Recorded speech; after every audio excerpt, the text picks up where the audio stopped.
আমি ওই দিন ওই যে ক্লাসে স্যার করতে পারিনি যে ভালোভাবে। না, তামাদি আইনের গণনা বাদ দেওয়া যাবে। তামাদির মেয়াদ গণনার সময় বাদ দেওয়া যাবে কয়টি ক্ষেত্র? 4টি ক্ষেত্র, 12 ধারা। জি স্যার, 12 ধারা। এই 12 ধারায় 4টি এই ক্ষেত্র। এই 4টি ক্ষেত্রে তামাদি আইনের 12 ধারায় 4টি ক্ষেত্রে কি করা যাবে? তামাদি গণনা থেকে তামাদি মেয়াদ গণনা মেয়াদ বাদ যাবে। গণনা থেকে বাদ দেওয়া যাবে, সময় বাদ দেওয়া যাবে। কোন কোন 4টি দিন? কারণ উদ্ভবের দিন, রায় ঘোষণার দিন, রায় নকল ঘোষণার দিন, গ্রহণে ব্যয়িত সময় নকল সংগ্রহের দিন, রোয়েদাদ নকল সংগ্রহের দিন। এই 4টি ক্ষেত্রে তামাদি আইনের গণনা থেকে 12 ধারা থেকে 4টি ক্ষেত্র বাদ দেওয়া যাবে। আর কোন জি কোন স্যার। 4টি ক্ষেত্রে রয়েছে? আমরা 12 ধারা পর্যন্ত পড়েছিলাম। 12 ধারা থেকে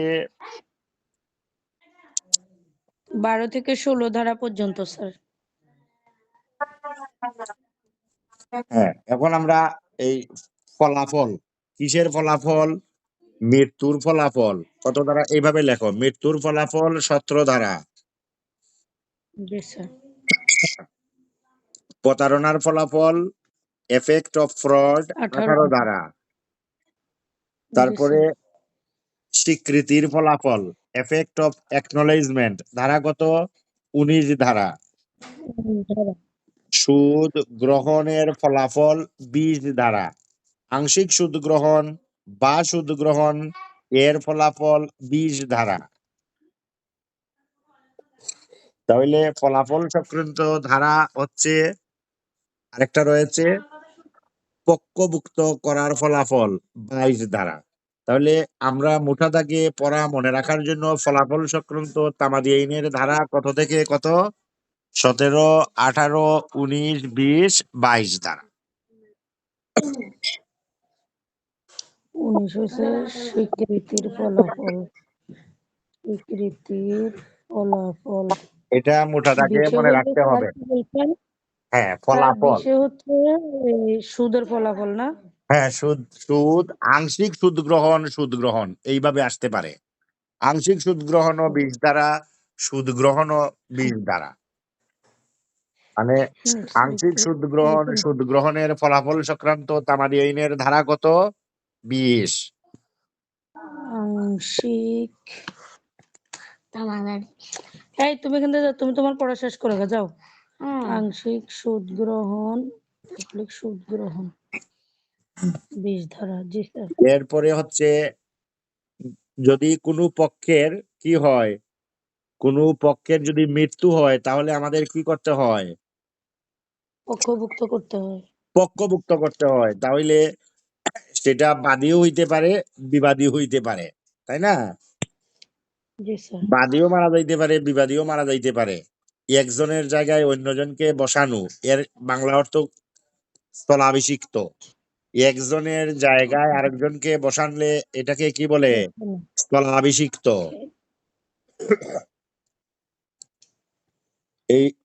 আবার আরেকটি কথাও বলা হয় পক্ষভুক্ত। তাহলে পক্ষভুক্ত করার ফলাফল ধারা কত? 21 ধারা। 22 ধারা। 22 ধারা। ও পক্ষভুক্ত 22 ধারা। 22 ধারা, এফেক্ট অফ সাবস্টিটিউট। স্থলা। স্যার কোশ্চেন একবার বলুন তো। হ্যাঁ, স্থলাভিষিক্ত বলছেন ওয়ার্ডটা? হ্যাঁ, স্থলাভিষিক্ত। স্থলাভিষিক্ত, স্থলাভিষিক্ত, স্থলাভিষিক্ত। স্থলাভিষিক্ত। স্থলাভিষিক্ত অর্থ কি? একজনের জায়গায় আরেকজনকে বসানো। এটাও লিখে রাখো বুঝার জন্য। স্থলাভিষিক্ত হচ্ছে একজনের জায়গায় আরেকজনকে বসানো।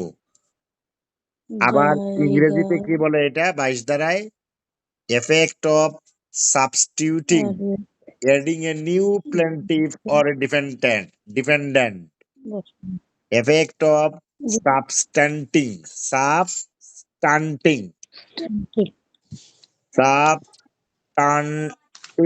substituting, adding a new plaintiff. আবার আরেকটা কথা বলা হয় পক্ষভুক্তের ফলাফল। পক্ষভুক্তের ফলাফল। সাবস্টিটিউটিং বা পক্ষভুক্তের ফলাফল হচ্ছে হ্যাঁ, হ্যাঁ, হ্যাঁ। স্থলাভিষিক্ত বা পক্ষভুক্ত করার তাহলে ফলাফল। আমরা আজকে এই 4টা ধারার উপরে কথা বলি। এই 4টা ধারা কি? ফলাফল সম্পর্কিত। কি ফলাফল? জি আমরা স্যার। প্রথমে বলেছি মৃত্যুর ফলাফল নাকি?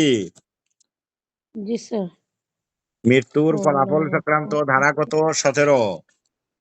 সম্পর্কিত ধারা। তুমি পড়া শেষ করো কেন? যাও। এই, নমস্কার স্যার। নমস্কার। তুমি কি ঢাকায় এসেছো? হ্যাঁ স্যার, আমি তো ঢাকায় আছি স্যার। না কোথায়? না সেদিন ক্লাসের সময় লিখলা বাইরে যাচ্ছি, ও লেখলো কক্সবাজারে যাচ্ছি, ও লেখলো অফিসে যাচ্ছি, এইরকম লেখালেখি হইলো। না, আমি তো কুয়াকাটা স্যার, আমার ছিলাম। তো খুব জ্বর ছিল তো স্যার, সেজন্য ডাক্তারের কাছে গেছিলাম স্যার। ওই জন্য দেরি হয়েছিল তো স্যার, সেজন্য আর ক্লাসে করতে আচ্ছা, পারিনি। ঠিক আছে। তাহলে আমরা আজকে পড়তেছি, এক কথায় লেখো ফলাফলের ধারাসমূহ। ফলাফলের ধারাসমূহ। হ্যাঁ, ফলাফলের ধারা কি? লেখো 17, 18, 19, 20, 22। 17, 18, 19, 20, তোমার 22। সাথে কথা বলি, আমি ক্লাস করবো তাহলে না। ফলাফল সম্পর্কিত ধারা কয়টি বলো? 1, 2, 3, 4, আসছে স্যার। 5টি। হ্যাঁ, 5টি। কি কি বলো? 17, 18, 19, 20, 22। হ্যাঁ, এই 17, 18, 20 লিখেছো, এটার নিচে নিচে লেখো 17 মৃত্যুর ফলাফল লেখো। মৃত্যুর ফলাফল। 18 প্রতারণার ফলাফল। প্রতারণার ফলাফল। দেখছি স্যার। 19 হলো স্বীকৃতির ফলাফল।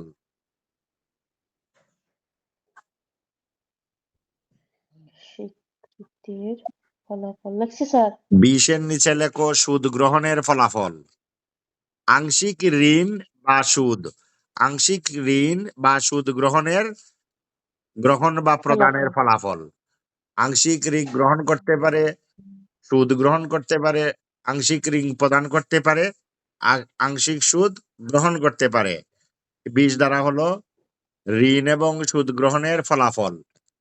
আর 22 দ্বারা হচ্ছে নতুন বাদী বা বিবাদীকে কাহারও স্থলাভিষিক্ত করার ফলাফল। 22 ধারাটা কি? নতুন বাদী বা বিবাদীকে কাহারও স্থলাভিষিক্ত করার ফলাফল অবলিক পক্ষভুক্ত করার ফলাফল। স্যার আবার বলেন স্যার, 22 ধারা। নতুন বাদী বা বিবাদীকে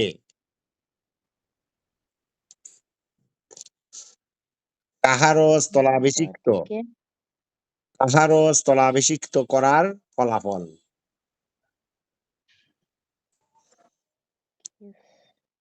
কি স্যার? কাহারও স্থলাভিষিক্ত কাহারও স্থলাভিষিক্ত মানে কি? একজনের জায়গায় অন্যজনকে বসানো। স্থলাভিষিক্ত ফলাফল লাগছি স্যার। হ্যাঁ, এটা আমরা আজকে এই 5টি যাও না। সেকশন নিয়ে কথা বলবো। এই 5টি সেকশনের ব্যাখ্যাটা বুঝবো। প্রথমে আমরা 17 ধারায় বলছি মৃত্যুর ফলাফল নাকি? জি হ্যাঁ স্যার। লেখো 17 ধারা মোতাবেক 17 ধারা মোতাবেক মামলা করিবার অধিকার লাভের পূর্বেই মামলা করিবার অধিকার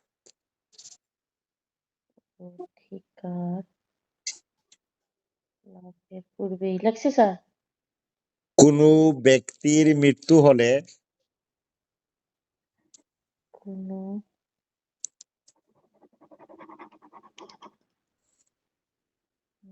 ব্যক্তির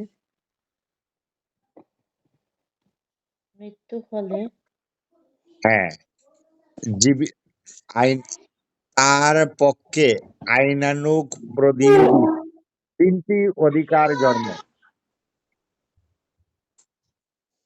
স্যার, মৃত্যু হলে তাহার আইনানুগ প্রতিনিধি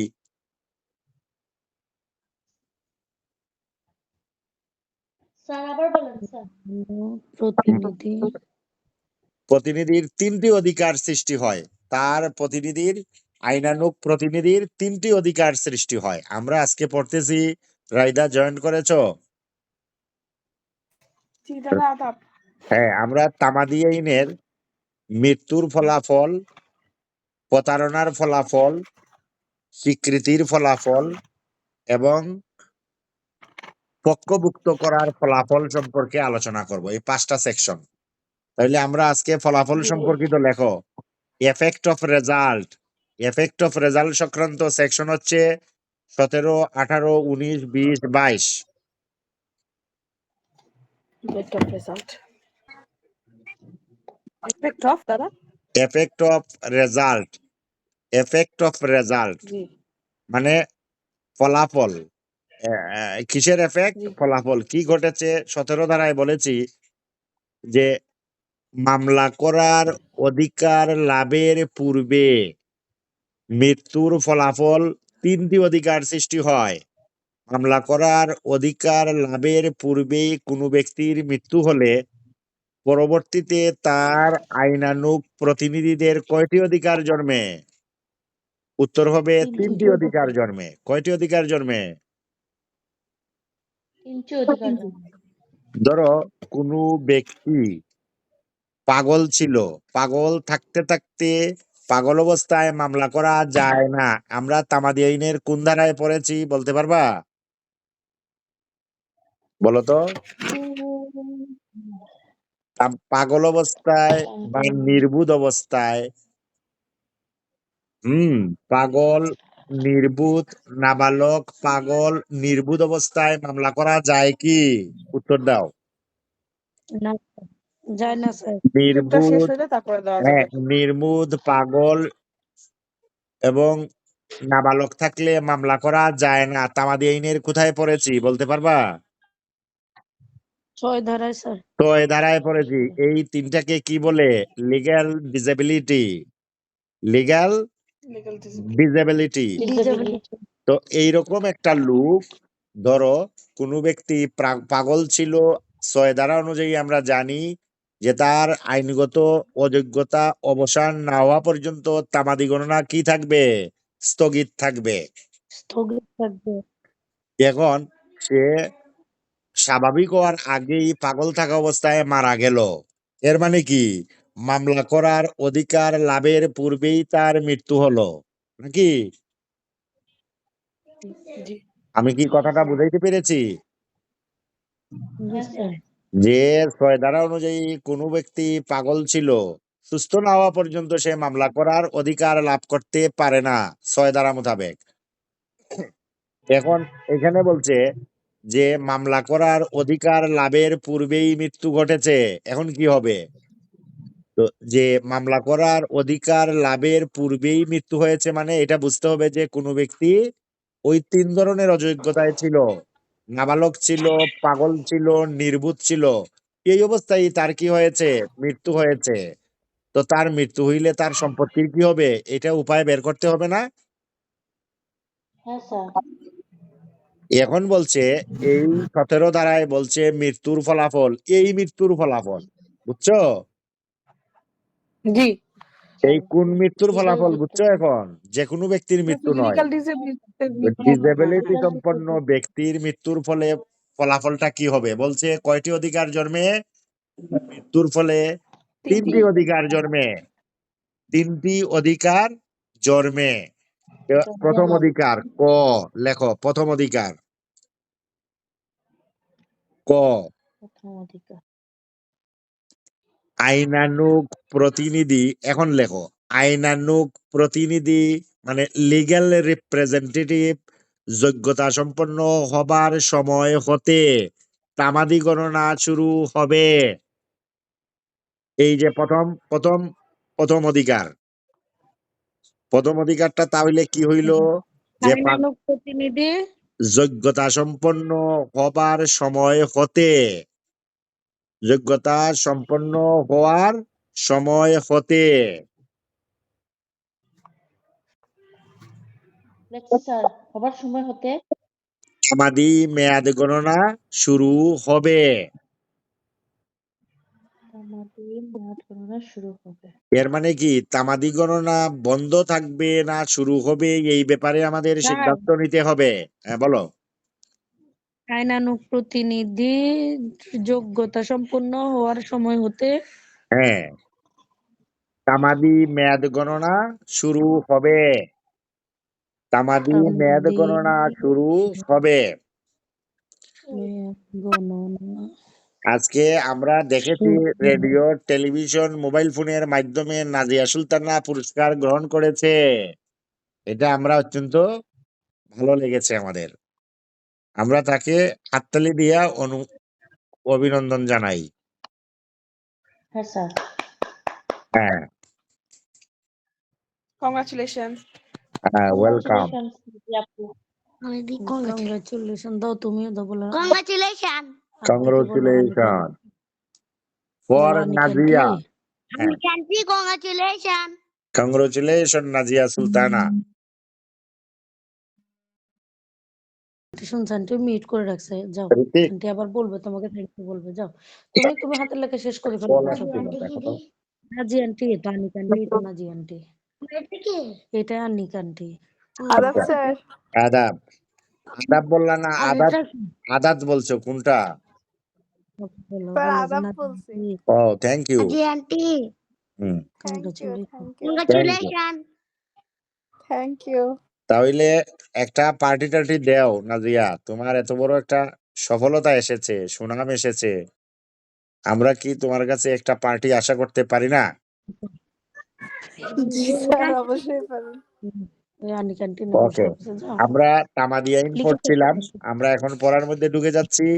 তামাদি আইনের জি এফেক্ট অফ রেজাল্ট মানে মৃত্যুর ফলাফল কি, 17 ধারা। তাইলে আমরা জি স্যার। পড়লাম ডিসেবিলিটি সম্পন্ন কোনো ব্যক্তি যোগ্যতা সম্পন্ন হওয়ার পূর্বে যদি তার মৃত্যু ঘটে তাহলে তাদের কয়টি অধিকার সৃষ্টি হয়? 3টি অধিকার সৃষ্টি হয়। 3টি অধিকার। প্রথম অধিকার কি? আইনানুগ প্রতিনিধি যোগ্যতা সম্পন্ন হবার সময় হতেই তামাদি গণনা শুরু হবে। এখন এই যে কথাটা বললাম, এই কথা তোমাদের কাছে পরিষ্কার হয়েছে কিনা বলো? এই ব্যাখ্যাটা, হ্যাঁ স্যার। আইনানুগ প্রতিনিধি যোগ্যতা সম্পন্ন হইতে হবে কেন? পাগলের একটা ছেলে ছিল, ছেলেটার বয়স ছিল 15 বছর। যখন সে 18 বছর হয়েছে তখনই সে যেই দিন থেকে যখন থেকে 18 বছর সম্পন্ন হয়েছে সেই দিন থেকেই সে মামলা করার অধিকারী হয়েছে এবং সেই দিন থেকেই তার বাপের মামলার তামাদি সময় গণনা শুরু হবে। আমি কি বুঝাতে পেরেছি? হ্যালো। হ্যাঁ স্যার। হ্যাঁ জি এই স্যার। স্যার। তাহলে আমি এই যে 3টি অধিকার সৃষ্টি হয়, একটি অধিকার বলে দিলাম। আইনানুগ প্রতিনিধি যোগ্যতা সম্পন্ন হবার সময় হইতেই তামাদি মেয়াদ গণনা শুরু হবে। মানে কি?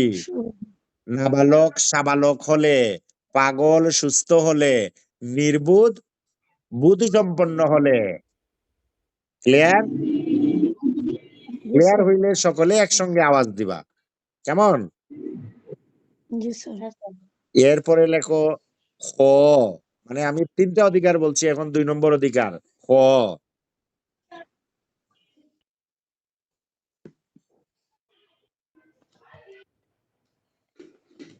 ও খতে বলছে যে আবারও একই কথা, আইনগত প্রতিনিধি যোগ্যতা সম্পন্ন হওয়ার পর হতে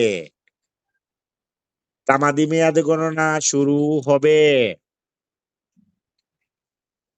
স্যার আবার বলেন স্যার। একই কথা, ওই আগের কথাই।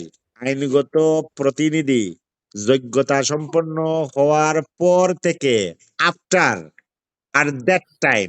আগেরটা ছিল that time, when it began, আর এখন হইলো আফটার দ্যাট, ইংরেজিতে বললে। মানে আইনগত প্রতিনিধি, আবার এই কথাটাই লিখতে হবে, আইনগত প্রতিনিধি যোগ্যতা সম্পন্ন হবার পর হতে। তামাদি মেয়াদ গণনা জি স্যার। শুরু হবে।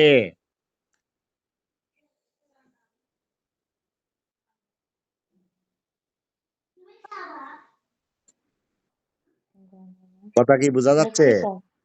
এরপরে হ্যাঁ লেখো স্যার। জি স্যার। গ। গ প্রথমটা ছিল সময় হতে, আর এটা হলো হওয়ার যোগ্যতা সম্পন্ন হওয়ার পর হতে।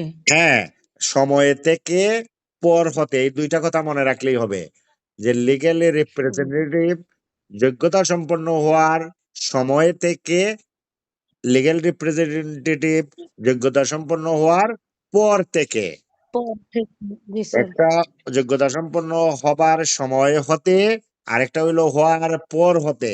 কেন এটা হইলো? কারণ আমরা জানি তামাদি গণনা থেকে বাদ দিতে হয় মোকদ্দমার উদ্ভবের দিন, রায় ঘোষণার দিন, নকল গ্রহণে ব্যয়িত দিন এবং ব্যয়িত সময় দিন। তো ওই যে উদ্ভবের দিন যোগ্যতা সম্পন্ন যেই দিন হইলো ওই দিন তামাদি গণনা থেকে কি হবে? তামাদি গণনা শুরু হবে। বাদ দিতে হয়। কিন্তু তার যে অধিকার রয়েছে এটা বলা হয়েছে যে তিনটি অধিকার, একটা হইলো লিগেল প্রতিনিধি যোগ্যতা সম্পন্ন না, এটা হবার সময় হতে, যোগ্যতা সম্পন্ন হওয়ার পর হতে কি হবে? মামলা করার অধিকার তামাদি লাভ করবে। গণনা কি করবে? মামলা করার অধিকার লাভ করবে। আচ্ছা, এখন গ নাম্বারে বলেছে তো এই যে মৃত্যুর ফলাফলের ক্ষেত্রে কোন কোন মামলা প্রযোজ্য হবে না। মৃত্যুর মামলার ক্ষেত্রে আইনগত প্রতিনিধি, কোন কোন মামলার ক্ষেত্রে এই বিধান প্রযোজ্য হবে এখানে তা বলেছে। গ সেকশন গ বলেছে কোন ব্যক্তির মামলা করার অধিকার লাভের পূর্বে মৃত্যু হলে তার আইনগত প্রতিনিধি যোগ্যতা সম্পন্ন হবার সময় হবার পর হইতে মামলা তামাদি গণনা শুরু হবে। কিন্তু যে এই ধরনের মামলা রয়েছে, স্থাবর সম্পত্তি দখলের মামলা, উত্তরাধিকারীর দায়িত্ব গ্রহণের মামলা, অগ্রক্রয়ের মামলার ক্ষেত্রে এই বিধান প্রযোজ্য হবে না। অর্থাৎ অর্থাৎ কি হইল? পাগল থাকা অবস্থায় মারা গিয়েছিল, তার কোনো উত্তরাধিকারী এই 4 ধরনের মামলায় কি করতে পারবে না? মামলা দায়ের করার যোগ্যতা অর্জন করতে পারবে না। কি ধরনের মামলা? এটা অনেকটা ঝামেলা আমাদের কমিয়ে দিয়েছে। যদি এই আইনটা মামলা করতে পারতো তাহলে যেই লোক মারা গিয়েছে তার ছেলে মামলা করে অনেকের সহায় সম্পত্তি নিয়ে নিতে পারতো। এটা প্রিভেনশন হয়েছে। কি হয়েছে? বলেছে স্থাবর সম্পত্তি দখলের মামলা, ইমুভেবল প্রপার্টি দখলের মামলা এই আইন প্রয়োগ হবে না। বাবা মারা গেছে, ছেলে মামলা দায়ের করতে পারবে না। উত্তরাধিকারীর দায়িত্ব গ্রহণের মামলা, এই যে উত্তরাধিকার সম্পত্তি নিয়ে অনেক মোকদ্দমা হয়, যদি এই আইনটা থাকতো তাহলে আরো অধিক মামলার সৃষ্টি হইতো। এবং অগ্রক্রয়ের মামলা, প্রিয়ামশনের মামলা, এই 1, 2, 3 ধরনের মামলায় কি হবে না? মৃত্যুর ফলাফল সম্পর্কিত 3টি অধিকারের 2টি অধিকার প্রয়োগ করা যাবে না। তাহলে মৃত্যুর ফলাফল 3টি অধিকার সৃষ্টি হয়েছিল। তার মৃত্যুর পরে আইনগত প্রতিনিধি যোগ্যতা সম্পন্ন হবার সময় হতে তামাদি মেয়াদ গণনা শুরু হবে। আইনগত যোগ্যতা সম্পন্ন হওয়ার পর থেকে তামাদি মেয়াদ গণনা শুরু হবে। কিন্তু এই 3 ধরনের মামলার ক্ষেত্রে কোনো তামাদি মেয়াদ গণনা শুরু টুরু নাই। এইটা এখানে প্রযোজ্য হবে না। এখন কেউ না বুঝলে আমাকে প্রশ্ন করতে পারো।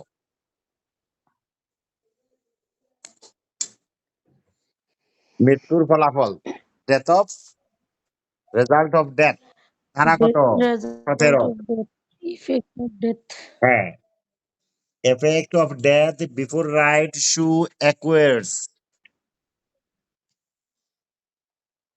এই এই এই সেকশনের কথা শেষ। এখন এই পরের যে কথা বলেছি এটা যদি বুঝতে না পারো আমাকে প্রশ্ন করতে পারো যে effect of death before assurance of right, সেখানে বলেছে কোনো ব্যক্তির মৃত্যু হইলে তার প্রতিনিধিরা এই তামাদি গণনা শুরু হবে যোগ্যতা সম্পন্ন হওয়ার সময় পরে।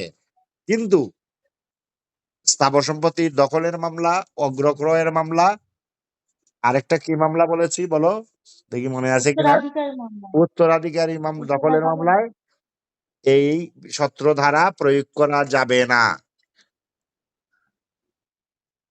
এরপরে চলে গেলাম আমি 18 ধারা। 18 ধারা কি? এফেক্ট অফ ফ্রড, প্রতারণার ফলাফল। প্রতারণার ফলাফল মানে কি? ফ্রড মানে কি? প্রতারণা পূর্বক একজনের সম্পত্তি আরেকজনে নিয়ে যাওয়া, এটাকে কি বলে? প্রতারণা। ভুল তথ্য দিয়ে, ভুল দলিল দাখিল করে একজনের সম্পত্তি আরেকজনে যদি আরেকজনের নামে চলে যায়, সেটাকে বলে ফ্রড, এফেক্ট অফ ফ্রড। এই ধরনের প্রতারণা হইলে কি হইতে পারে? তাহলে এটাও লেখো, এফেক্ট অফ প্রতারণার ফলাফল তিনটি। প্রতারণার ফলাফল কয়টি? তিনটে। তিনটি। কয়জন ব্যক্তির উপর প্রতারণার ফলাফল প্রয়োগ করা যায়? প্রশ্নটা এইভাবে আসতে পারে, কয়টি ক্ষেত্রে প্রতারণার ফলাফল প্রয়োগ করা যায়? আমরা বলবো 18 ধারা মোতাবেক 3 জন ব্যক্তির উপর প্রতারণার ফলাফল প্রয়োগ করা যায়। 18 ধারা মোতাবেক হ্যাঁ, 18 ধারা মোতাবেক 3 জন ব্যক্তির বিরুদ্ধে প্রতারণার ফলাফল কি করা যায়? প্রয়োগ করা প্রয়োগ করা যায়। প্রথম হইল প্রতারণার ফলাফল সম্পর্কে আমাদের অবস্থানটা কি হবে? একজন মানুষ আরেকজন মানুষের সম্পত্তি প্রতারণামূলক ভাবে দলিল করেছে, রেজিস্ট্রি করেছে, নামজারি করেছে, আমরা এটা জানি না। তাহলে কি হবে? যেই দিন থেকে এই পথটা লেখো, 3 জন ব্যক্তি পরে লেখো। ক্ষতিগ্রস্ত ব্যক্তি যেই দিন সর্বপ্রথম প্রতারণার কথা জানতে পারবে, ক্ষতিগ্রস্ত ব্যক্তি যেদিন সর্বপ্রথম প্রতারণার কথা জানতে পারবে, অথবা কোনো দলিল গোপন হয়ে থাকলে ক্ষতিগ্রস্ত ব্যক্তি সর্বপ্রথম যেদিন দলিলটি উপস্থাপন করতে পারবে, বা বা স্যার, হ্যাঁ, ক্ষতিগ্রস্ত ব্যক্তি যেদিন সর্বপ্রথম প্রতারণার কথা জানতে পারবে, অথবা কোনো দলিল গোপন হয়ে থাকলে, কোনো দলিল গোপন হয়ে থাকলে স্যার ক্ষতিগ্রস্ত ব্যক্তি যে সর্বপ্রথম, ক্ষতিগ্রস্ত ব্যক্তি সর্বপ্রথম যেদিন দলিলটি উপস্থাপন করতে পারবে, যেদিন দলিলটি উপস্থাপন করতে পারবে, অথবা অথবা অপর পক্ষকে গোপন দলিলটি হাজির করতে বাধ্য করতে পারবে। দলিলটি হাজির করতে বাধ্য করতে পারবে, সেই দিন থেকে তামাদির মেয়াদ গণনা করতে হবে। সেই দিন থেকে তামাদি মেয়াদ গণনা করতে হবে। লেখছি স্যার। এখন প্রশ্ন হইল, এখন আমাদের প্রথম প্রশ্ন হইল, প্রতারণার ক্ষেত্রে তামাদির ফলাফল কি? উত্তর কি হবে? আমরা তামাদির ফলাফল প্রতারণার ক্ষেত্রে দেখতে পাচ্ছি কি হচ্ছে, সর্বপ্রথম প্রতারণার কথা যেদিন জানবে, অথবা ক্ষতিগ্রস্ত ব্যক্তি যেই দিন দলিলটি উপস্থাপন করতে পারবে, অথবা অপর পক্ষকে দলিলটি উপস্থাপনে বাধ্য করতে পারবে। এই তিনটা শর্ত। কয়টি শর্ত? তিনটি শর্ত। তিনটি শর্ত। কি কি এটা সংক্ষেপে আমি তো লিখিয়েছি, এটা মনে রাখার জন্য। দলিলটি যে ক্ষতিগ্রস্ত ব্যক্তি যেই দিন সর্বপ্রথম প্রতারণার কথা জানতে পারবে, একটা পয়েন্ট। ক্ষতিগ্রস্ত ব্যক্তি সর্বপ্রথম যেই দিন দলিলটি উপস্থাপন করতে পারবে, 2 নম্বর পয়েন্ট। 3 নাম্বার পয়েন্ট হচ্ছে অপর পক্ষকে গোপন দলিলটি হাজির করতে বাধ্য করতে পারবে যেই দিন, সেই দিন থেকে কি হবে? তামাদির মেয়াদ গণনা শুরু হবে। অর্থাৎ এই তিনটার যে কোনো একটা যেই দিনই ঘটবে সেই দিন থেকে কি শুরু হবে? তামাদি মেয়াদ গণনা শুরু হবে। আমাদের তামাদি সামনে, মেয়াদ গণনা শুরু হ্যাঁ হবে। রাইট, আমাদের শিকার বিষয় হইল যে ফ্রড, এফেক্ট অফ ফ্রড, প্রতারণার ফলাফল কি? প্রতারণার ফলাফল কি? আমাদের শিকার বিষয় হইল প্রতারণার ফলাফলটা কি। তো প্রতারণার ফলাফলটা আমরা এক কথায় শিখবো যে প্রতারণার ফলাফলটা 3 ভাবে হইতে পারে। কয়ভাবে হইতে পারে? 3 ভাবে। কি কি ভাবে? যে ক্ষতিগ্রস্ত ব্যক্তি যেই দিন প্রতারণার কথা ক্ষতিগ্রস্ত জানবে, ব্যক্তি যেদিন প্রতারণার কথা জানতে পারবে, অথবা তারপর হচ্ছে ক্ষতিগ্রস্ত ক্ষতিগ্রস্ত ব্যক্তি যেই ব্যক্তি দিন যেই দিন দলিলটি দলিলটি উপস্থাপন করতে উপস্থাপন পারবে, করতে পারবে, অথবা অথবা অপর ক্ষতিগ্রস্ত পক্ষকে ব্যক্তি যেই দলিলটি দিন উপস্থাপনে দলিলটি অপর বাধ্য করতে পক্ষকে পারবে। উপস্থাপন করতে বাধ্য করতে পারবে। ওই যেই দিনে এই তিনটার যে কোনো একটা ঘটবে সেই দিন থেকে কি হবে? তামাদি মেয়াদ গণনা। আমাদের গণনা শুরু হবে। এখন মনে করো তোমাদের কারো দলিল, কারো সম্পত্তি অন্য কেউ প্রতারণামূলক ভাবে দলিল করে বুক করতেছে, করে ফেলেছে, তুমি জানো না।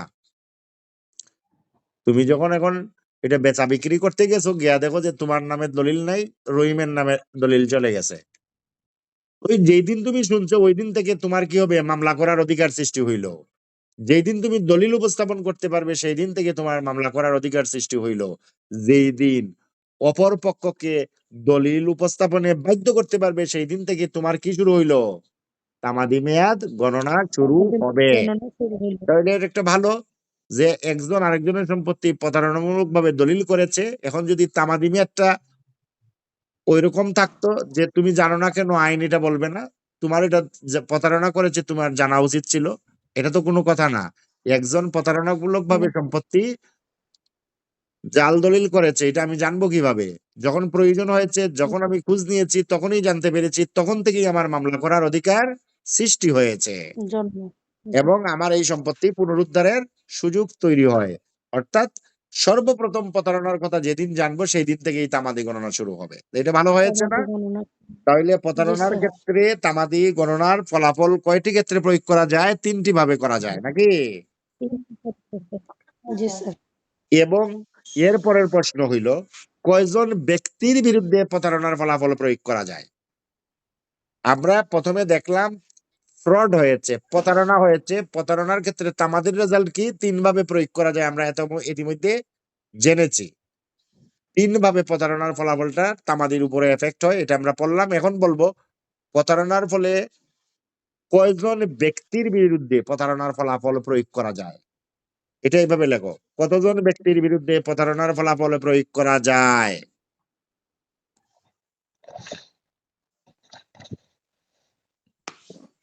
কতজন ব্যক্তির বিরুদ্ধে প্রতারণার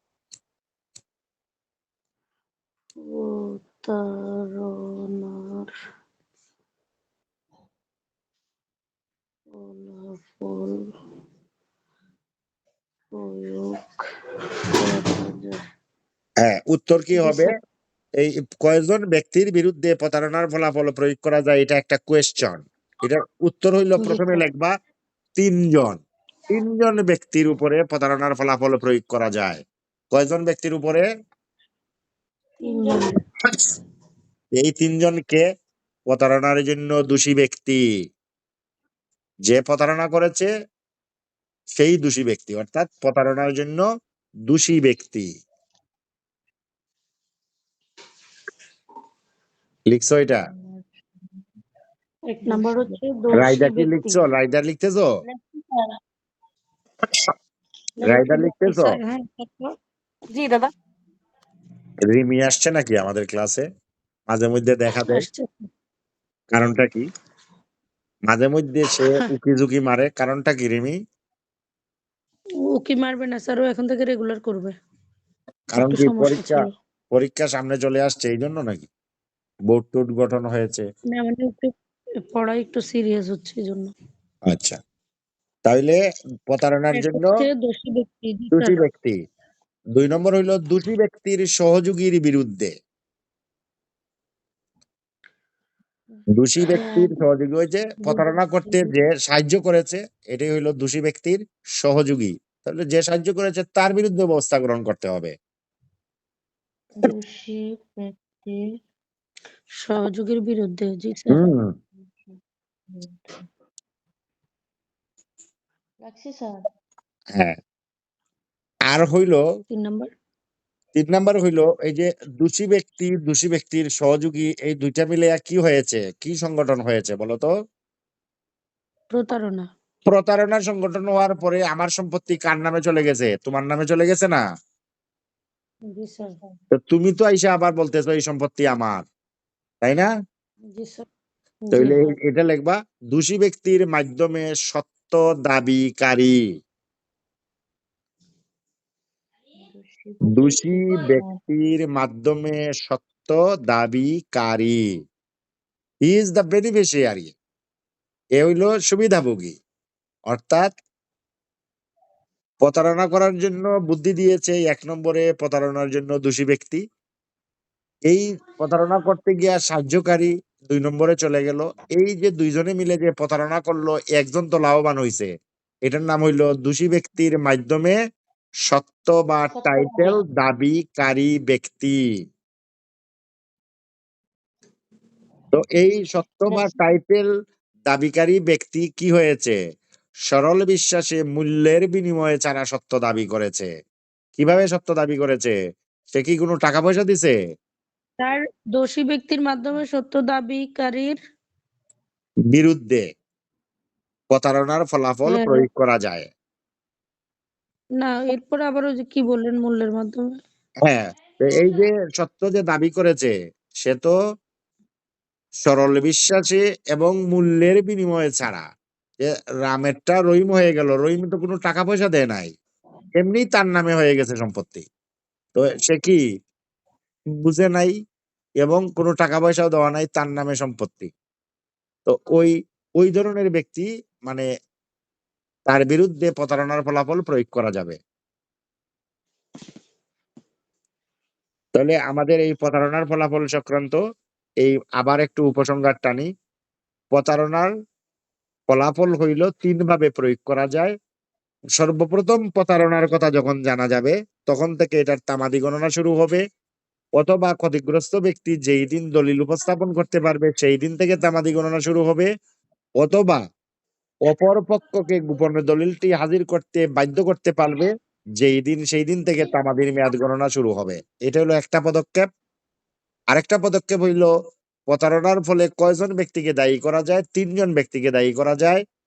প্রতারণার জন্য দোষী ব্যক্তি, দোষী ব্যক্তির সহযোগীর বিরুদ্ধে, আরেকটা হইল দোষী ব্যক্তির মাধ্যমে সত্য দাবিকারী ব্যক্তিকে কি করা যায়? প্রতারণার ফলাফল প্রয়োগ করা যায়, তার বিরুদ্ধে আইন প্রয়োগ করা যায়, ব্যবস্থা গ্রহণ করা যায়। 18 দ্বারা কারো বুঝতে অসুবিধা হইলে আবার বলো।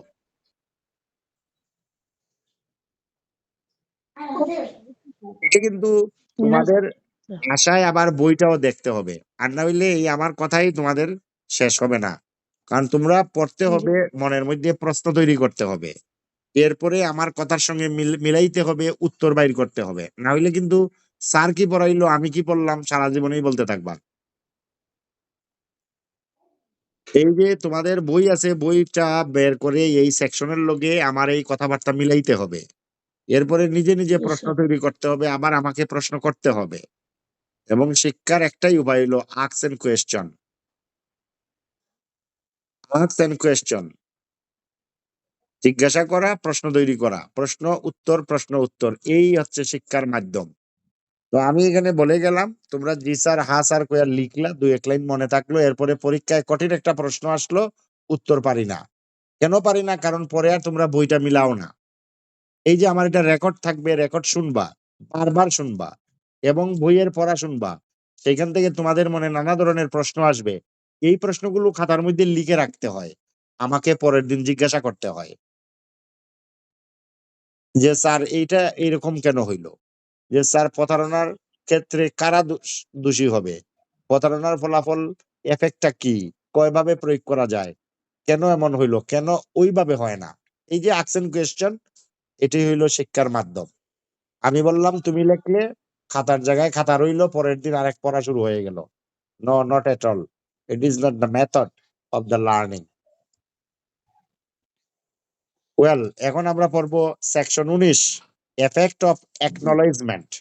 Effect of Acknowledgement. Acknowledgement. Acknowledgement মানে কি? Acknowledgement. স্বীকৃতির ফলাফল। স্বীকৃতির কি ফলাফল। ধরনের স্বীকৃতি? লিখিত স্বীকৃতির ফলাফল। কি ধরনের স্বীকৃতি? লিখিত স্বীকৃতির ফলাফল। লিখিত স্বীকৃতির একটা উদাহরণ দিতে দাও তো দেখি, কে দিতে পারো? লিখিত স্বীকৃতির ফলাফল। হ্যাঁ, না, একটা উদাহরণ দাও যে লিখিত স্বীকৃতি বলতে তুমি কি বুঝছো। আমি বললাম লিখিত এফেক্ট অফ অ্যাকনলেজমেন্ট। এখন তুমি এটার দ্বারা কি কোনো কিছু বুঝছো কিনা সেটা বলো। যে স্বীকৃতিটি লিখার মাধ্যমে প্রকাশ করা হয়। হ্যাঁ, তো ওইটারই একটা বাস্তব উদাহরণ দাও না আমাদেরকে।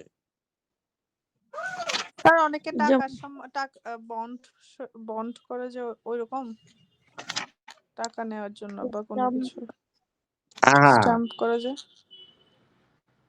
স্ট্যাম্প হইতে পারে, চেক হইতে পারে স্যার। এই যে চেক, এই যে চেক, হতে পারে চেক, চেক, চেক, এই যে বলছে স্বীকৃতির ফলাফল, সেটা হলো এফেক্ট অফ অ্যাকনলেজমেন্ট। মানে কি? আমি একটা বৈধ কাগজ, চেক, এই চেকের মধ্যে লিখে দিলাম রহিমা 20,000 টাকা পাবে, চেকটা দিয়ে দিলাম। এর মানে কি? আমি আমার পাওনা স্বীকার করলাম। আমি পাওনা কি করলাম? অ্যাকনলেজ করলাম। এটাকে অস্বীকার করা যায় না। এবং এই পাওনার ফলাফলটা কি হবে? এই যে এনআই অ্যাক্টের মামলা, এনআই অ্যাক্টের মামলা হচ্ছে এই লিখিত স্বীকৃতির ফলাফল 19 ধারা অনুযায়ী পরিচালিত হয়। তো এই 19 ধারা প্রয়োগ হবে কোথায়? মূল মামলা ও দরখাস্তের ক্ষেত্রে প্রযোজ্য হবে। 19 ধারার বিষয়বস্তু হবে মূল মামলা এবং দরখাস্তের ক্ষেত্রে। এই যে এনআই অ্যাক্টের মামলা, এটা হলো মূল মামলা। এখন তুমি বলছে আমি তোমাকে একটা চেক লিখে দিলাম যে জানুয়ারি মাসের 20 তারিখে রহিমা ব্যাংক থেকে 20,000 টাকা তুলে নিয়ে যেও। এটা কি হইলো? আমার অ্যাকনলেজমেন্ট হইলো নাকি? জি স্যার। তো এই অ্যাকনলেজমেন্ট ক্ষেত্রে তামাদি আইন কি বাধা কোথায় বা সুবিধা কোথায় তামাদির? এটা আমরা শিখবো এখন। বলছে আমি তোমাকে চেকের মধ্যে কয় তারিখ লিখে দিয়েছি? 20 তারিখ টাকাটা তুলে নিও, নাকি? আমার কথাটা মনোযোগ দিয়ে শুনবা। আমি চেকের মধ্যে লিখে দিয়েছি 20,000 টাকা 20 তারিখে ব্যাংক থেকে তুলে নিয়ে যেও। তো আমি অ্যাকনলেজমেন্ট দিয়েছি। তো অ্যাকনলেজমেন্টটা কি হইলো? 20 তারিখ পর্যন্ত আছে। কয় তারিখ পর্যন্ত? 20 তারিখ। তো 20 তারিখ শেষ হইলে তুমি কি আমার বিরুদ্ধে মামলা করতে পারবা না? পারবো স্যার। হ্যাঁ, কিন্তু এখানে বলছে যে তামাদি মেয়াদ শেষ হওয়ার পূর্বেই লিখিতভাবে স্বাক্ষর করলে, তামাদি মেয়াদ শেষ হওয়ার আগেই লিখিতভাবে স্বাক্ষর করলে বা দায় স্বীকার করলে সেই দিন হতে নতুন করে তামাদি মেয়াদ শুরু হবে। এই স্বীকৃতির ফলাফল হইলো এটা। বুঝছো? জি স্যার।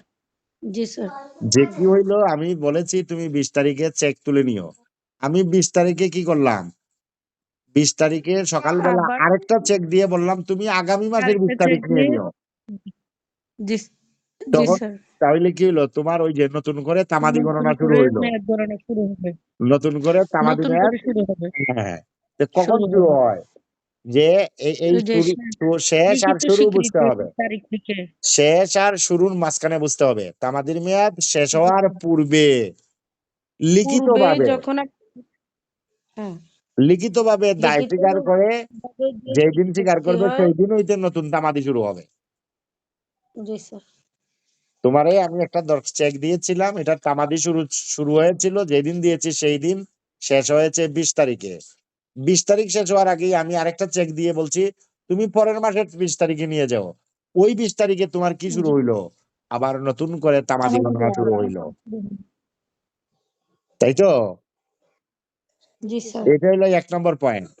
2 নম্বর পয়েন্ট হইলো যে লিখিত স্বীকৃতি বা স্বীকারোক্তির কোনো তারিখ দেওয়া না হলে উক্ত তারিখ এবং সময় সম্পর্কে মৌখিক সাক্ষ্য দেওয়া যায়। চেকের মধ্যে তারিখ ছিল না, কিন্তু চেক জি স্যার। দিয়েছি। কিন্তু এই ব্যাপারে তুমি কি জি করতে পারবা? মৌখিক সাক্ষ্য দিতে মৌখিক পারবে। সাক্ষ্য দিতে পারবে। এই দুটো পয়েন্ট মনে রাখতে হবে। এই অ্যাকনোলেজমেন্টে এফেক্ট অফ অ্যাকনোলেজমেন্টের মূল বিষয় হলো এটা। তামাদির মেয়াদ শেষ হওয়ার পূর্বেই তোমাকে আবার কি দিতে হবে? লিখিতভাবে একটা লিখিতভাবে স্বীকৃতি দিতে হবে। দিতে হবে। জি স্যার। এবার যেই দিন লিখিত থেকে স্বীকৃতির লিখিতভাবে মধ্যে যদি স্বীকৃতি তারিখ দেবে, দেওয়া না থাকে তখন যে হচ্ছে হ্যাঁ, মৌখিক যেই স্বীকৃতি দিন দেওয়া থেকে যাবে। লিখিতভাবে স্বীকৃতি দিবে সেই দিন থেকে আবার নতুন করে তামাদি শুরু হবে। তাইলে স্বীকৃতির ফলাফল এইটা, তাই না? আরেকটা হইলো, জি স্যার। যদি চেকের মধ্যে বা স্বীকৃতি পত্রের মধ্যে তারিখ না থাকে সেই ব্যাপারে আমরা কি করতে পারবো? মৌখিক মৌখিক সাক্ষী সাক্ষ্য দিতে দিতে পারবো। এই দুটো পয়েন্ট আলাদা আলাদা ভাবে তোমাদের খাতায় নোট রাখতে হবে। 3 নাম্বার পয়েন্ট হইলো, জি স্যার। স্বীকৃতির মামলা কোন ধরনের মামলায় অ্যাকনোলেজমেন্টের মামলা প্রযোজ্য?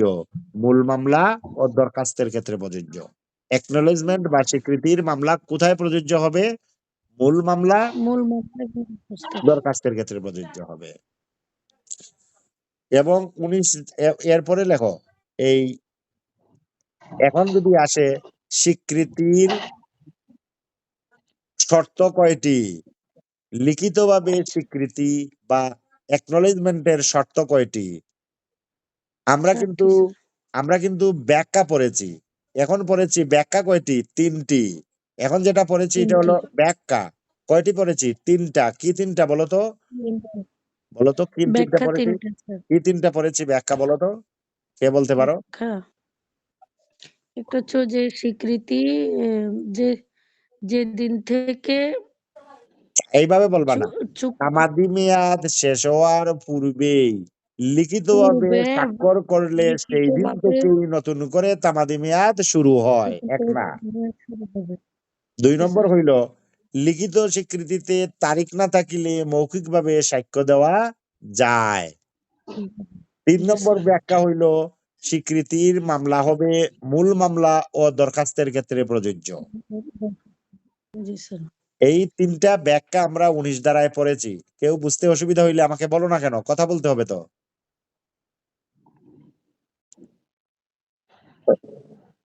রিমি রয়, আপনি কি বুঝতে পেরেছেন? আপনি কি আমাদের সঙ্গে আছেন? কোনো সাউন্ড পাচ্ছি না রহিমা। রাইদা কি আমাদের সঙ্গে আছেন? জি দাদা আছি আমি। আমি কি 19 দ্বারা এফেক্ট অফ অ্যাকনোলেজমেন্ট বুঝাতে পেরেছি?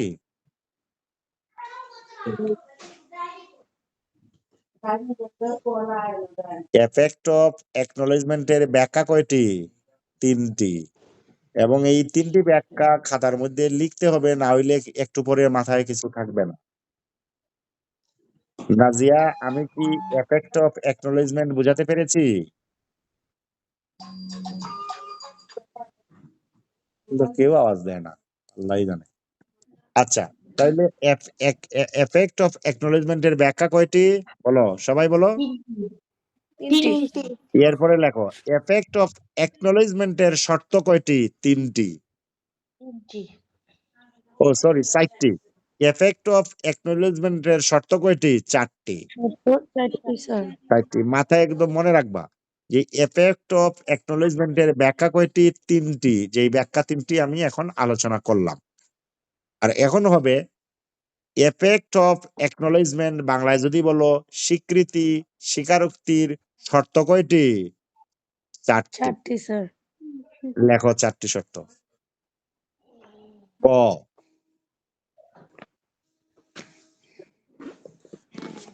প্রাপ্তি স্বীকার অবশ্যই লিখিত হবে। এটা লেখো। প্রাপ্তি স্বীকার কি স্যার? অবশ্যই, প্রাপ্তি স্বীকার লিখতে হবে। অবশ্যই লিখিত হবে by written. Acknowledgement must be by written. প্রাপ্তি স্বীকার অবশ্যই লিখিত হইতে হবে না হ্যাঁ, স্যার? হ্যাঁ। এরপরে 2 নম্বর খ হইলো, তামাদি মেয়াদ শেষ হওয়ার পূর্বেই করতে হবে। It will be done by end of limitation, before limitation. তামাদি মেয়াদ শেষ হওয়ার পূর্বেই করতে হবে। রাইদা, বুঝছো এটা? জি দাদা। Acknowledgement কেন স্যার? acknowledged বা কি হবে? By written. এরপরে কি হবে? Before end of the limitation, তামাদি মেয়াদ শেষ হওয়ার পূর্বেই আবার কি করতে হবে? অ্যাকনোলেজমেন্ট করতে হবে। তামাদি মেয়াদ শেষ হওয়ার পূর্বেই আবার অ্যাকনোলেজমেন্ট করলে কি হবে? নতুন করে তামাদি মেয়াদ শুরু হবে। Do you understand?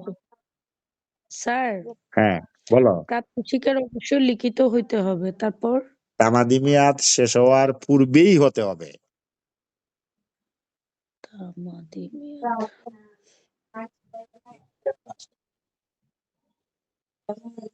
নাজিয়া, কি শুনতে পাচ্ছ আমার কথাবার্তা? জি নাজিয়া, স্যার। তুমি কি বুঝতে পারছো যে অ্যাকনোলেজমেন্টের ব্যাখ্যা কয়টি? 3টি। অ্যাকনোলেজমেন্টের জি শর্ত স্যার, কয়টি? 3টি আর 4টি। শর্ত হচ্ছে 4টি। এই 4টির প্রথমটি হচ্ছে প্রাপ্তি স্বীকার অবশ্যই লিখিত হবে। তামাদি মেয়াদ জি শেষ স্যার, হওয়ার পূর্বেই করতে হবে। জি স্যার, গ, অবশ্যই উক্ত পক্ষ কর্তৃক স্বাক্ষরিত হতে হবে। অবশ্যই উক্ত পক্ষ কর্তৃক কি হইতে হবে? স্বাক্ষরিত হতে হবে। স্বাক্ষরিত হইবে। By sign, by parties, sign by parties. হইতে হবে। জি স্যার, এবং এই যে প্রাপ্তি স্বীকার টিকার হচ্ছে ঘ হচ্ছে প্রাপ্তি স্বীকার হবে কোন সম্পত্তি বা অধিকারের দায় সম্পর্কে। এই যে প্রাপ্তি স্বীকার, কে প্রাপ্তি স্বীকার? কোন সম্পত্তি বা কোন অধিকারের দায় সম্পর্কে প্রাপ্তি স্বীকার হবে কোন সম্পত্তি বা অধিকারের দায় সম্পর্কে। একজন আরেকজনের যে চেক দিবে, ডকুমেন্ট দিবে, কোনো সম্পত্তি না থাকলে দেওয়ার দরকার আছে কি? কোনো দায় না থাকলে কি চেক দেওয়ার দরকার আছে? বলো। না স্যার। তো ওইটাই বলছে গতে লাস্ট 4 নাম্বার পয়েন্টে, প্রাপ্তি স্বীকার হবে কোন সম্পত্তি বা অধিকারের অধিকারের দায় সম্পর্কে। সম্পর্কে। জি স্যার, এবং উক্ত স্বীকৃতি স্বাক্ষরিত হওয়ার সময় হইতেই তামাদি মেয়াদ গণনা নতুন ভাবে শুরু হবে। তাহলে কি হইলো? একটা তামাদি মেয়াদ শেষ হওয়ার পূর্বেই আরেকটি দায় স্বীকার করে কি করতে হবে? স্বাক্ষর করতে হবে, সাইন করতে হবে। আর যখন সাইন করবে তখন থেকেই তামাদি মেয়াদ গণনা শুরু হবে। Clear? I think Yes, sir. Clear. আমি আনছেন থেকে কিনে আরে দিছেন থেকে জানি আরে দিছেন থেকে একটা জিনিস চাইছি মিস্টার রিমিরা মনে হয় আমাদের সামনে আসছে, একটু আওয়াজ পাওয়া গেল। আচ্ছা, এখন আমরা পড়ব সেকশন 20, ধারা 20। এই ধারা 20টা কি? আমরা বলেছি আংশিক ঋণ বা সুদ গ্রহণ ও প্রদানের ফলাফল। এই কথাটা এভাবে লিখতে হবে। ব্যাখ্যা কয়টি? একটি। অর্থাৎ তুমি পার্শিয়াল ঋণ নিতে পারো, পার্শিয়াল সুদ গ্রহণ করতে পারো, অথবা পুরাপুরি সুদ নিতে পারো, পুরাপুরি সুদ প্রদান করতে পারো। এইটার হেডলাইনটা কি লিখবো আমরা? ধারা 20, বলো। Effect of payment on account of debit or of interest on legacy, আংশিক ঋণ বা সুদ প্রদান এর ফলাফল। আংশিক ঋণ গ্রহণ বা সুদ গ্রহণ বা প্রদানের ফলাফল। ইংরেজিটা কি হবে? Effect of payment on account of debit. Debit and credit, debit মানে কি বলতো? On account of debit Bangla কি? ডেবিট মানে কি বলো, কেউ বলতে পারো? স্যার, ডেবিট মানে উঠানো না? না ও আল্লাহ, না, সরি সরি স্যার, আমি এর ডেবিট ক্রেডিটের এর কথা জন্যই তো বলতেছি। আমি জিজ্ঞেস করেছি। কে বলতে ডেট, পারো অন অ্যাকাউন্ট অফ ডেবিট মানে কি? Account of debit. ডেবিট হচ্ছে জমা ও আল্লাহ, না জমা আর খরচ হয়ে জানি একটা জমা একটা খরচ। ও আল্লাহ, এটা হচ্ছে জমা, তাই না দাদা? যেটা আসে। না না, আমি স্যার, শিখে দেই। দেনা। না স্যার, না, ডেবিট মানে হচ্ছে দেনা, দেনা। আমি আমি তোমাদের এটা তো ভুল হবে দেখি আমি কোয়েশ্চেনটা করেছি। মনে রাখার একটা উপায় আছে। হ্যাঁ, মনে রাখার উপায়টা কি বলতো? লাভ ক্ষতি, লাভ ক্ষতি। মনে রাখার উপায় কি? লাভ ক্ষতি। লাভ ক্ষতি মানে কি? এই যে নাজিয়া একটা পুরস্কার পাইলো, ক্রেডিট কার গেল? নাজিয়ার। তো ক্রেডিট হইলো। রাজিয়া যে পুরস্কার পাইলো তার ক্রেডিট হইলো। ক্রেডিট মানে কি? তার লাভ হইলো। আর যদি পুরস্কার না লাভ হলো। পাইতো তাহলে তার ডেবিট হইতো। মানে কি? তো ডেবিট এবং ক্রেডিট মানে আমরা লাভ ক্ষতির হিসাব বলবো। ডেবিটেড ক্রেডিট মানে হচ্ছে লাভ ক্ষতি। ডেবিট মানে ঋণ, আর ক্রেডিট মানে জমা, লাভ করা, আয় করা। ক্রেডিট আয় করলাম, ডেবিট মানে ব্যয় করলাম, ঋণ করলাম। আমার ডেবিট অনেক আছে মানে ঋণ আছে, আমার ক্রেডিট অনেক আছে মানে অনেক টাকা আছে, তোমার আয় হয়েছে। তাহলে এখানে বলছে effect of payment, effect of payment on account of debit, ঋণের দায়। অন অ্যাকাউন্ট অফ ডেবিট মানে কি? ঋণের দায়। আচ্ছা, একটা হইলো ঋণ নিছো তার দায়, আরেকটা হইলো of interest on legacy, on interest on legacy, সুদের ন্যায্যতা, লিগেসি। এই যে সুদ গ্রহণ, তুমি হয় তুমি ঋণ নিয়েছিলে, অথবা তুমি ব্যাংকে টাকা ছিল, ব্যাংক থেকে সুদ নিয়েছিলে, তাই না? সুদ নিয়েছো অথবা সুদ দিয়েছো, অথবা ঋণের সুদ দিয়েছো। এইটারে বলা হচ্ছে লিগেসি। লিগেসি মানে দায়বদ্ধতা, আইনানুগ দায়বদ্ধতা, লেগেসি, লেগেসি। তাহলে এই 20 ধারাটা আমরা কি সম্পর্কিত?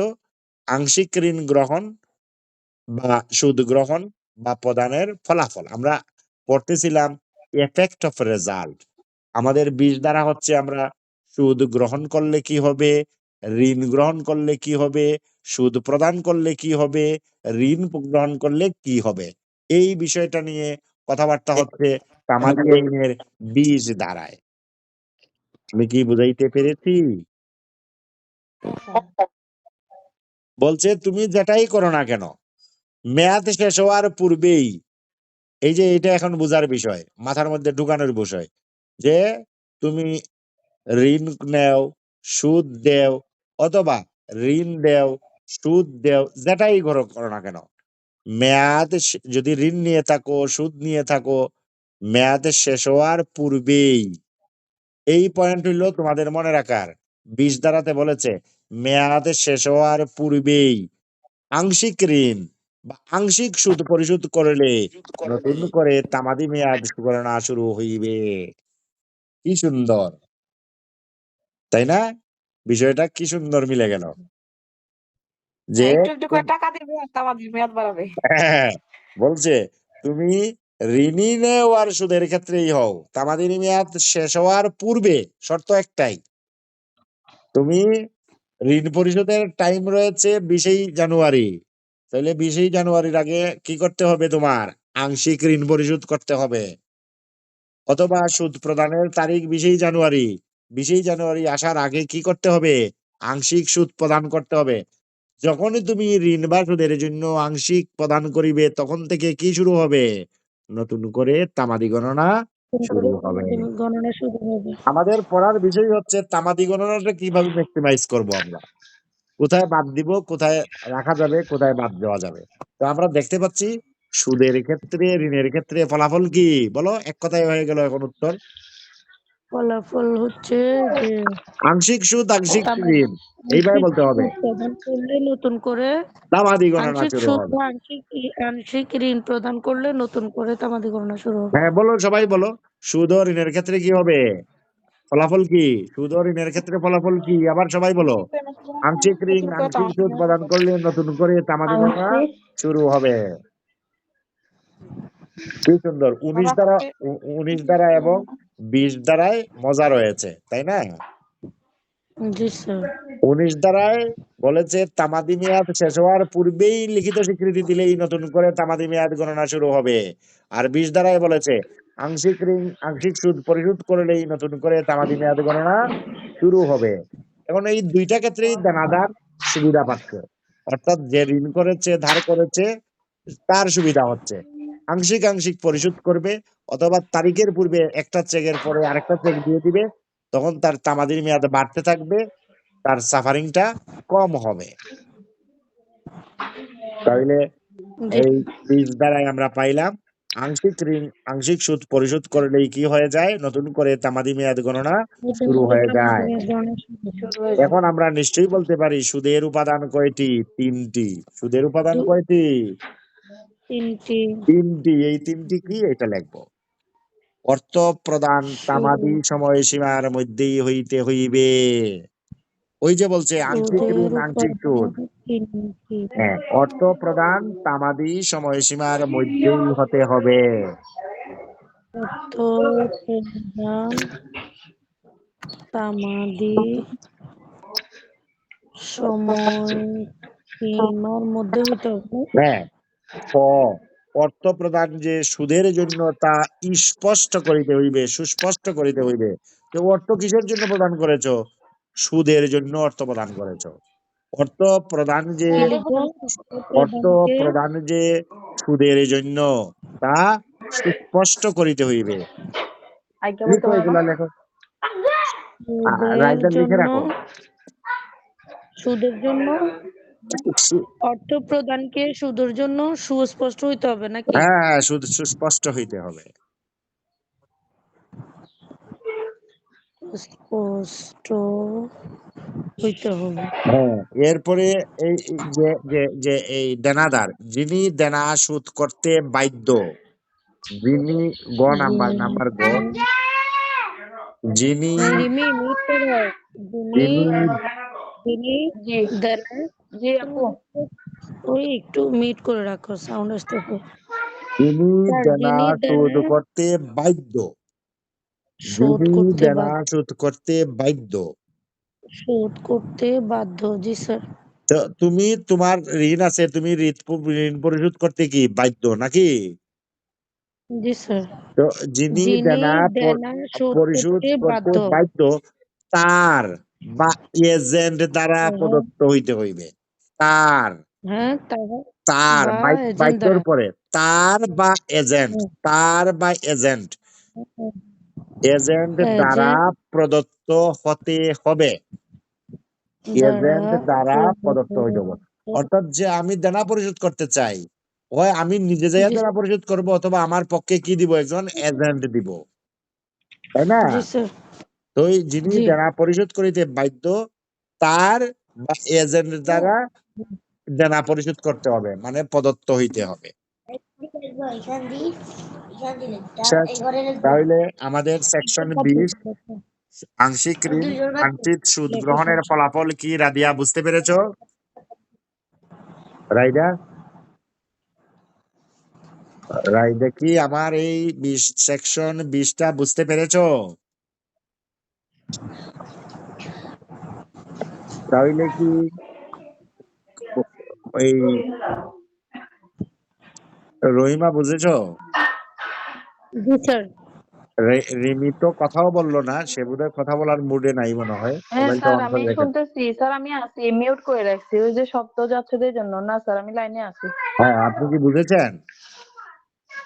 জি স্যার।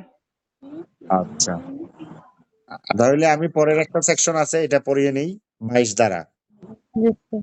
জি জি স্যার, স্যার। ইয়ে লাগবে না, 21টা লাগবে না?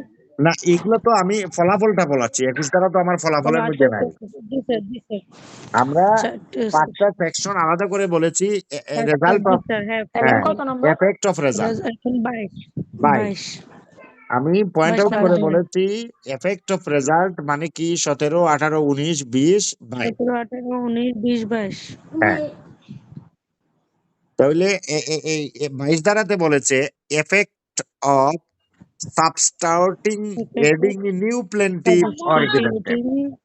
অর্থাৎ বাংলাটা কি, নতুন বাদী বা বিবাদীকে কাহারও স্থলাভিষিক্ত বা পক্ষভুক্ত করার ফলাফল। তাহলে কারে এটা আমরা পক্ষভুক্ত করব? সেটা বাদীও হইতে, নতুন বাদী নতুন বিবাদী একটা মামলায় নতুন বাদী যুক্ত হইতে পারে, নতুন মামলায় একটা মামলায় নতুন বাদী যুক্ত হইতে পারে, নতুন বিবাদীও যুক্ত হইতে পারে। প্রথমে এটা আমরা বুঝবো, বুঝছো? হ্যাঁ স্যার। প্রথমে বুঝবো যে কোনো মামলায় নতুন করে কি হইতে পারে, একজন বাদীও যুক্ত হইতে পারে, একজন বিবাদীও যুক্ত হইতে পারে। পারেন। এই যে একটা মামলায় নতুন করে বাদী বা বিবাদী যুক্ত হওয়া এটাকে বলে স্থলাভিষিক্ত। এটাকে কি বলে বাংলায় এক কথায়? স্থলাভিষিক্ত। স্থলাভিষিক্ত। বিষিক্ত বাংলাটা সুন্দর করে লিখবা। স্থলাভিষিক্ত। হ্যাঁ, এই স্থলাভিষিক্ত অর্থ কি? একজনের জায়গায় আরেকজনকে কোনো জায়গায় বসানো। অন্যজনকে এই বসানো, স্থলাভিষিক্ত কথার অর্থ হচ্ছে একজনের জায়গায় একজনের আরেকজনকে জায়গায় বসানো। আরেকজনকে বসানো। আবার অবলিক দিয়ে আমরা বলতে পারি পক্ষভুক্ত করার ফলাফল। জি স্যার। তাহলে বলছে এই যে কোনো মামলায় যদি কোনো ব্যক্তিকে বাদী বা বিবাদী হিসাবে অন্তর্ভুক্ত করতে হয়, সেক্ষেত্রে নতুন বাদী বিবাদী যেই দিন অন্তর্ভুক্ত হইবে তার জন্য সেই তারিখই মামলা দায়েরের তারিখ বলে গণ্য হইবে। খুবই ইম্পর্টেন্ট। কি বলছে এই শেষের কথাটা?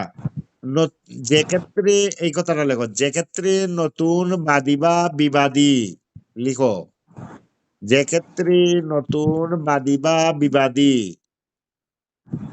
লিখছো? যেই ক্ষেত্রে বাদী বা বিবাদী যেই দিন কোনো মামলায় অন্তর্ভুক্ত হবে,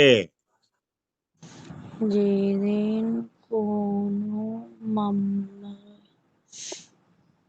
অন্তর্ভুক্ত হবে হবে। জি স্যার। তার জন্য সেই তারিখটি মামলা দায়েরের তারিখ হিসেবে গণ্য হবে।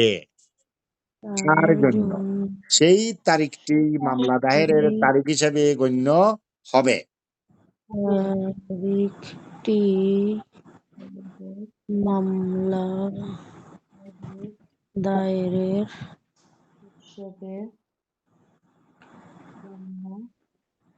তারিখ তাহলে আমি যদি এখন প্রশ্ন হিসেবে করি গণ্য যে হবে। পক্ষভুক্তির ফলাফল কি, তোমাদের হাতে উত্তর কি বলতো? পক্ষভুক্তির ফলাফল হচ্ছে যেই দিন বাদী বিবাদী পক্ষভুক্ত হবে সেই দিন থেকে তামাদি মেয়াদ শুরু হবে। না, সেই তামাদি মেয়াদ তো হইলো, না অন্তর্ভুক্ত হবে সরি, তার সেদিন জন্য থেকে সেই মানে তারিখে মামলা মামলা দায়েরের দায়েরের তারিখ তারিখ হিসেবে হিসেবে গণ্য গণ্য হবে। হবে। যে তারিখ আমার হিসেবে মামলা, গণ্য হবে। হ্যাঁ, আগে তো 2020 সালে মামলা যিনি দায়ের করেছিল সেটা তো 2020 সাল থেকেই গণতেছে। এখন যিনি মামলা দায়ের করেছে তিনি নাই, এখন তার পক্ষে একজন যুক্ত হয়েছে বাদী বিবাদী, যেই দিন যুক্ত হবে সেই দিন এই মামলা দায়ের হয়েছে বলে গণ্য হবে। তাহলে এফেক্ট অফ রেজাল্ট আমরা এই 5টা সেকশন আজকে পড়তে পারলাম। তোমরা কালকে ভালো করে একটু আবার বাসায় পড়বা, পড়ার পরে আমাকে প্রশ্ন থাকলে করবা, না হইলে আমরা বাকিগুলো পড়াবো। কেমন? আচ্ছা কালকে আচ্ছা এই স্যার। এই এই তামাদি আইন শেষ হয়ে যাবে কালকে। তাহলে স্যার আজকে শেষ। হ্যাঁ, এইটাই আগে বাড়িতে হজম করো, তারপরে অন্যগুলো না পড়তে হবে, এমনি জিজ্ঞেস মনোযোগ দিয়ে পড়তে করলাম। হবে, না হইলে এটা জি বুঝতে স্যার। অসুবিধা হবে। পরীক্ষা সামনে, ওইটা সামনে নিয়ে বুঝে বুঝে ঠান্ডা মাথায় পড়ো, না বুঝলে আমাকে প্রশ্ন